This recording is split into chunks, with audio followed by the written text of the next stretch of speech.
I mean, I think you should be hired in sales as well because you just sold this product to me. It feels like this specific product is literally. I mean, it doesn't even look like it's one of the safest products out there.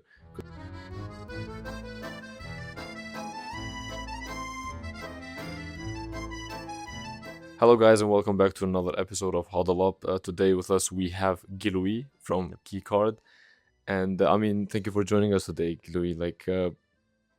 Give us a TLDR basically on what you're building right now. So I'm Gilui. I'm a lead for a project called Keycard. We're doing hardware wallets. And what matters for us is to bring openness and modularity into how hardware wallets are done. So we're building technology. We're also building products. Our story is that we think that hardware wallets are very monolithic currently. They are very often closed source, so you don't know what's happened in your hardware wallet. They often bring you to their own ecosystem. You need to use an application. And in this application, very often you're being sold things, I mean, swap services or etc. So what we built is a system built around smart cards. This is called Keycard. The way it works is that this card, so it's a very secure card, it's a secure element which is certified, and it's holding your keys, and your keys never get out of the card. So once you've set up your card, you will never be able to get the cards out. Neither you or us as a manufacturer, if we decide to, or if we're being forced to. So it's all about bringing control to the users. Once their keys are here, they can decide how they use their keys. So with such a card, they can, of course, use the card directly with a mobile phone. So we have more than 15 wallets on mobile and desktop that work with our system. So you could tap the card to sign a transaction. That's one way to use. So on the go, it's NFC, no battery, it always works, no pairing. So that's a great experience. You could use it also with a desktop if you're using a wallet desktop, like for instance, a Sparrow for Bitcoin or Status desktop for Ethereum. And you use any USB reader that works with smart cards, and then you can plug it here, and then on your wallet, when you want to sign a transaction, it's going to communicate with the card. And finally, and probably that's the most interesting, is that we've built this hardware wallet called Shell, which is a way to bring interfaces to this card. When you put a card in, you're going to be able to bring a full secure interface to your card. I enter the PIN of my card, for instance, here, and then I get this full-fledged hardware wallet, which has a camera here. So it's an air-gapped hardware wallet. It doesn't have any communication with Bluetooth or Wi-Fi, so it's very secure. And you can use that with a lot of different wallets like MetaMask, Rabby, IMToken, BitGet. I mean, there are 15 of them because it uses QR codes. And there are standards to carry transaction over QR codes, and it's been picked up by a lot of wallets. Let's say I want to use the keys on my card with this shell on a wallet. I will just here use my mobile, but I could use it on my desktop. I would use a wallet like MetaMask. Let me open MetaMask, for instance. I just want to show you the principle. On MetaMask, I'm going to have my regular experience to create a transaction. Well, you won't see here, but I would just send some assets, for instance. Let me pick some assets, create a transaction. And what MetaMask is going to show me is a QR code. So I just grab my device, press one button, scan the QR code, and then I get my full transaction on this screen here, which is a secure screen and air-gapped. So I can check all the details on my transaction. We're doing clear signing, so to show all the details about what you're signing. And when I'm fine with the transaction I want to sign, I just sign it with the card, and this is my signature. So I just send it back to MetaMask and scan it with my application. So that's the whole system where owners truly control their keys because they decide how they use their keys. It's not locked in your hardware wallet. Yeah. And we are bringing more and more wallets into the ecosystem and want to diversify and bring new use cases. Once you have these cards, they are very adapted also for payments, for instance. So it's something we're working on. Well, first of all, thank you for the whole demonstration. I mean, you guys are the first builders that actually showed us like the whole journey and the whole process of how everything works, and it looks super cool. And like, what led you guys to create this product? I mean, what was that decision point that led you to say, okay, people need something like this? I mean, personally, I mean, I was scammed and lost money quite a lot in the past. I mean, I've had my wallets drained, for example, and but I'm not like a builder, so I could have never built something like this. But I want to hear from you guys. Yeah, I mean, the starting point is really self-custody. I mean, Yeah. we've started this project about 7 years ago, 2019. And it's always been very important for us to explain that self-custody is important because a lot of users are coming from worlds where their passwords are centralized and they rely on someone else to manage this. So we wanted to do something about self-custody. That's first. And self-custody needs hardware. I mean, when your private keys remain in software, in your mobile phone, on your desktop, you're at risk because these are unsecure environments. So we wanted to do hardware self-custody. And really, the main thing was to do it open source. So we really took open source as the main constraint to build something. And so it led us to find, I mean, when you're doing hardware wallets, you need a secure element first. It's some place which is very safe to store a secret. So our first decision was, what's the most open secure element on the market, which led us to use Java cards. Java cards are this piece of technology that everyone here in the street has on him because every banking card, every SIM card on your phone, they're using Java cards. So it's a very mature technology, very secure. And the beauty of it is that it's an open platform where you can run open source applets. So to answer your question, we first chose smart cards, Java cards to be precise, as secure elements. That's the first part of the journey. They are great, but they miss interfaces. You don't have a screen here. And you want to be able to check what you're signing when you're signing something. So that was the second step of the journey to say, hey, we need to bring a screen on those cards, bring a keypad on those cards. And that's why we built this. And we wanted to make it open source and modular. And that explained all the choices about how it's being built. The battery is removable, for instance. So it's not going to die in your hands after 3 or 4 years. If it dies because the battery is too old, then you can replace the battery. It's a standard battery. Actually, we use the battery from the Nokia phones, which are sold worldwide. So you can buy in any country of the world a replacing battery and change the battery and your product works again. So the whole idea is to create something where user decide, basically. You know, one of the unique things we are doing is that with this type of card, you can actually build your own card. I mean, these cards, since they are a little bit everywhere, you could buy a white card, a blank card without any software on Amazon, on AliExpress, and then download you take our software on GitHub, you can verify it if you're a developer, and you can load it in the card.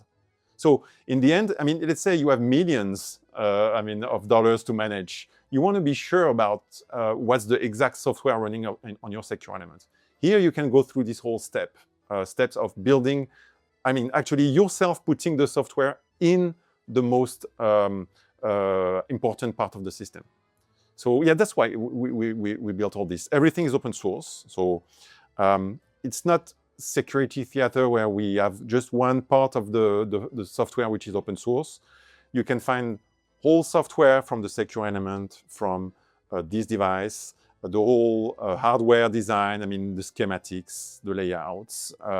If one wants to build his own device, it's really possible. And we have some member of our community who are building their own plastics, etc. So yeah, that's why we bought this. We brought this to life. Yeah.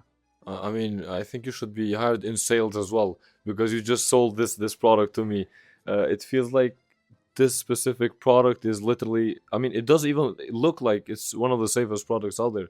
Because, or maybe you just sold it to me, as I said before.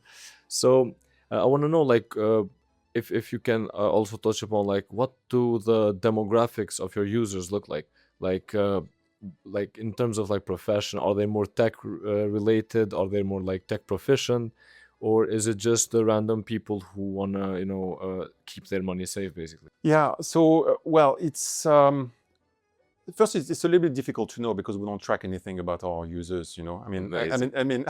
I mean, when you have your own app wallet, I mean, sometimes I mean, we don't track who's using it and what they hold. So it's a little bit hard to know. But from the questions we get from those who bought the product, we are a new project. So we don't have a known brand. We're not everywhere. So it turns out it's mostly tech people who understand the value of open source and modular technology. So tech-driven people, lots of crypto natives, lots of people who already had a hardware wallet and went through bad experiences. So most of the people we're talking to today, yes, are from this industry or developers or tech aware.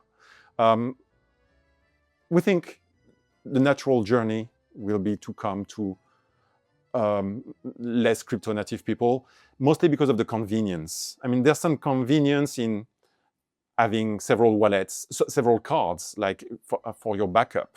You could have, I mean, when we ship a product like this, we have 2 cards, but you can buy more cards. And it's very convenient to have several cards as backups.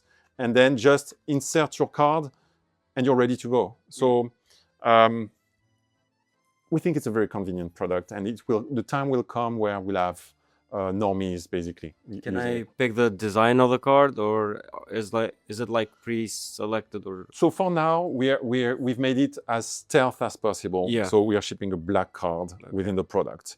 So it's stealthy. There's no name on it. There's no brand.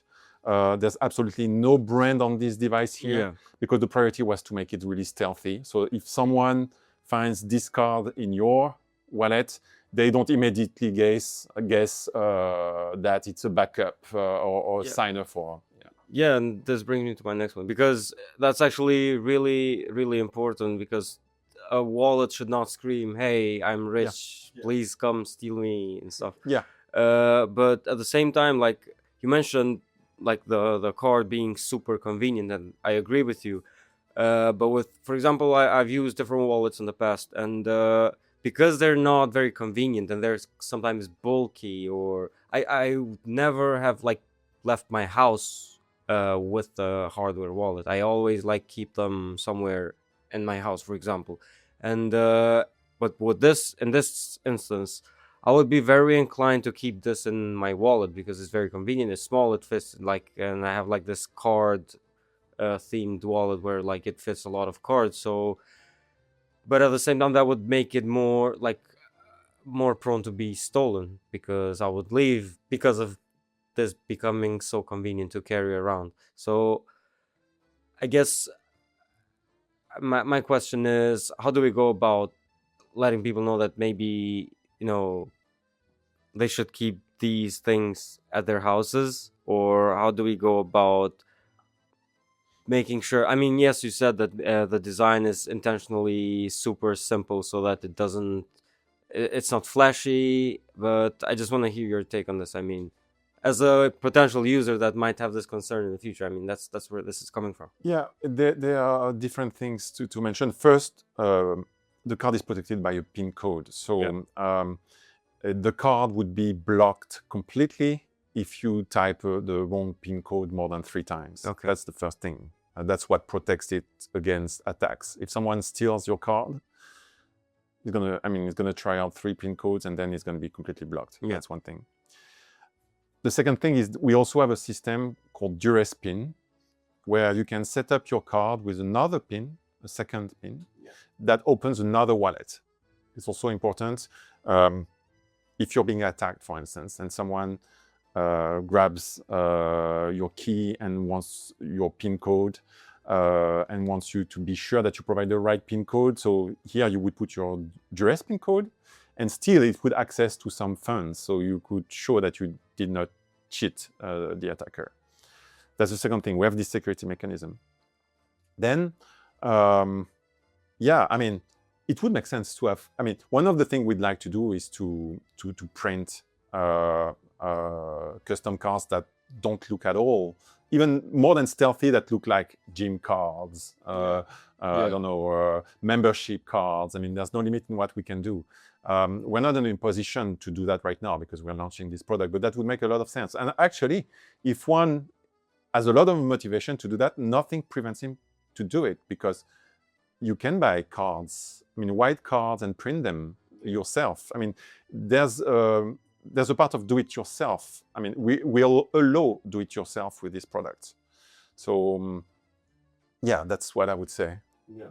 Yeah, and you mentioned that, I mean, just a few minutes ago, that you guys will try and like target normies as well and bring them in to use your product.